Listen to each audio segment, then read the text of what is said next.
كنتم خير أمة أخرجت للناس تأمرون بالمعروف وتنهون عن المنكر وتؤمنون بالله ولو آمن أهل الكتاب لكان خيرا لهم منهم المؤمنون وأكثرهم الفاسقون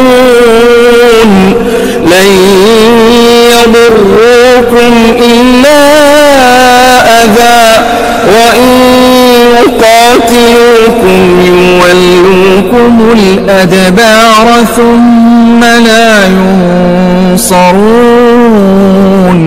ضربت عليهم الذلة أينما ثقفوا إلا بحبل من الله وحبل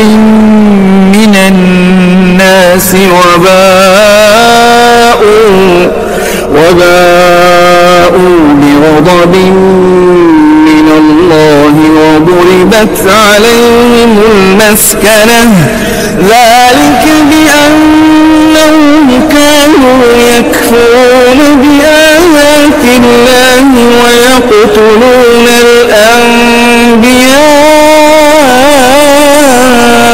بغير حق ذلك بما عصوا وكانوا يعتدون ليسوا سواء من أهل الكتاب أمة قائمة يتلون آيات الله آناء الليل وهم يسجدون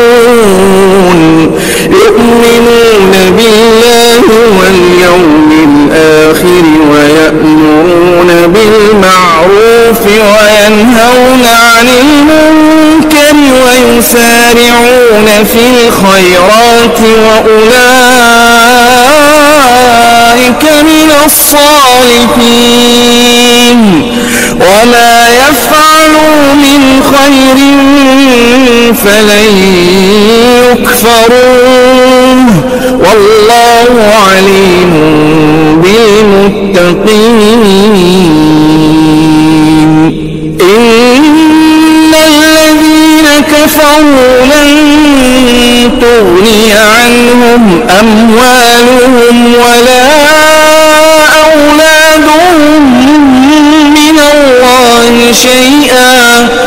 وأولئك أصحاب النار هم فيها خالدون مثل ما ينفقون في هذه الحياة الدنيا كمثل ريح فيها صر أصابت حرث قوم ظلموا أنفسهم فأهلكته وما ظلمهم الله ولكن أنفسهم يظلمون يا أيها الذين آمنوا لا تتخذوا بطانة من دونكم لا يألونكم خبالا ودوا ما عنتم قد بدت البغضاء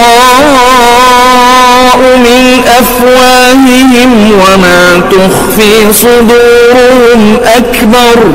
قد بينا لكم الآيات إن كنتم تعقلون ها أنتم أولئك تحبونهم ولا يحبونكم وتؤمنون بالكتاب كله وإذا لقوكم قالوا آمنا وإذا خلوا عضوا عليكم الأنامل من الغيظ قل موتوا بغيظكم إن الله عليم بذات الصدور إن تمسسكم حسنة تسؤهم وإن تصبكم سيئة يفرحوا بها وإن تصبروا وتتقوا لا يضركم كيدهم شيئا إن الله بما يعملون محيط.